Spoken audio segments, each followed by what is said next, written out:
In terms of St. George, St. George is often invoked by the great Douglas Murray. Douglas Murray, who talks about St. George in retirement syndrome. St. George in retirement syndrome is where people striving for equality achieve the outcome they want, win the battle, defeat the dragon, and then either look around for smaller dragons to slay, or in the worst instances, cease to stop swinging their sword, but instead take on battles with imaginary dragons. You can decide for yourself today whether or not, for example, the battles on gender, sexuality, equality, more broadly, certainly equality before the law in the justice system as a matter of law, whether those battles have been won, whether throughout the Western world, we do have equality before the law. And so therefore, people who are continuing to battle for equality before the law, if that's what they're doing, if they're still engaging in those battles, are they engaged like St. George, swinging their sword at thin air because there are no dragons left to slay? It's not the same people, obviously, today fighting for certain things as there were in the past. But in the past, people were fighting for example, quite rightly, absolutely, should have fought for women to have the vote, for there to be no gender or sex-based discrimination in the legal system anywhere as a matter of law. When it comes to things that the state can impose, we should have no distinction between different kinds of people. That's a form of discrimination. It could be sexism or racism, homophobia, etc. So those things should be eviscerated. But once they are eviscerated as a matter of law and the protests continue, we wonder what the voting public can do to remedy a thing that is not there in the law.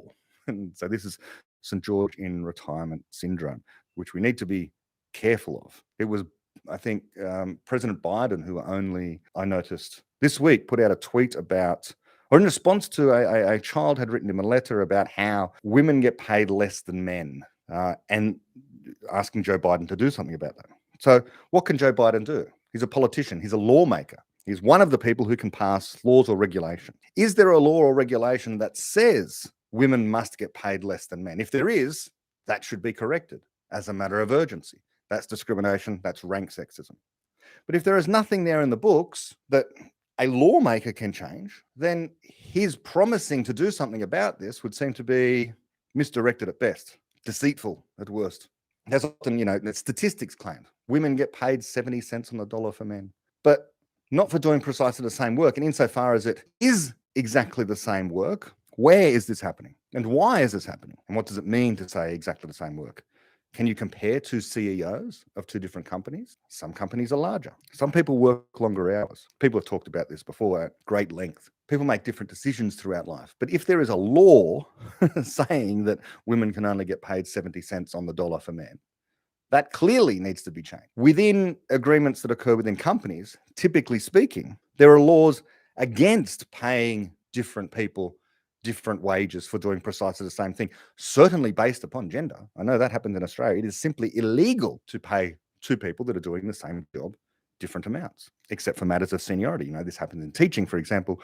Two teachers in classrooms next door to each other could be getting paid quite different things for doing exactly the same thing because one of them has been in the job longer. It's a bizarre system. All you have to do is to sit around for long enough. I think the police are much the same. And each year that goes by, you get paid a little more just for hanging around, not for improving your performance, I guess, on the assumption that you've improved your performance or something like that. If on the aggregate, the statistics show that men are getting paid more than women, what is the deeper explanation? Are there such things as danger money? Men overwhelmingly work in jobs like, well, I shouldn't say overwhelmingly, as a proportion of the workforce, disproportionately, men do things like mining, arduous, hard labor, bricklaying.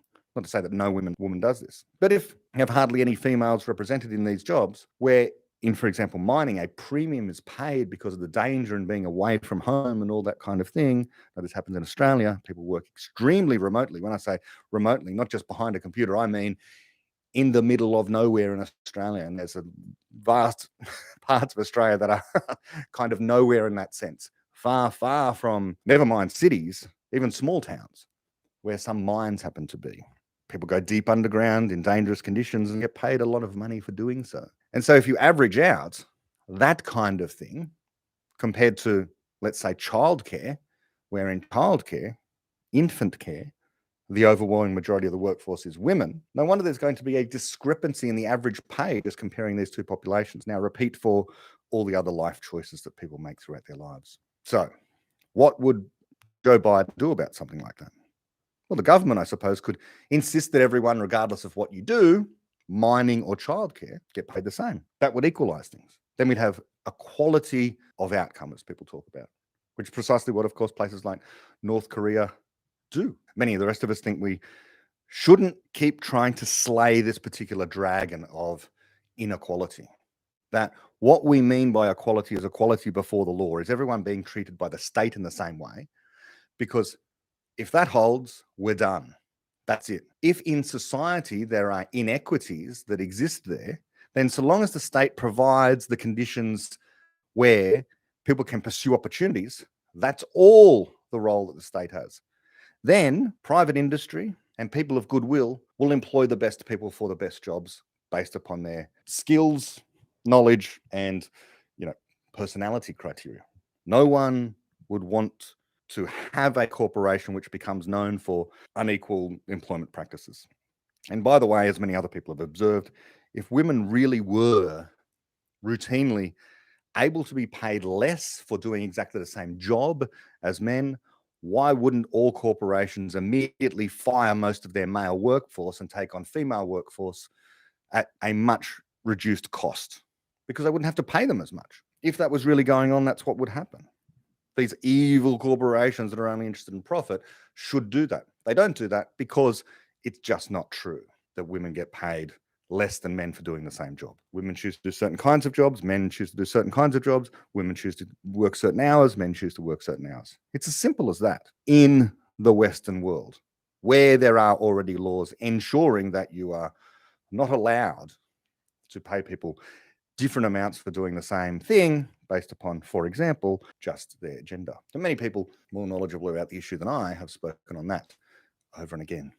Okay, because over the next 100 years, things are going to ramp up far more rapidly and be far better than the last 100 years. And so it will only be more obvious that if I can make this conjecture now, that things will get better. All the while admitting this is not a strict prediction. I'm not saying specifically what things will get better, just that people do this, then in 100 years from now, whoever's doing a similar job to me, arguing for optimism, will have an easier time. We'll be able to point to me and say, hey, look, see, this guy, back when things were primitive and awful by the standards of today, even he was saying that things were going to get better.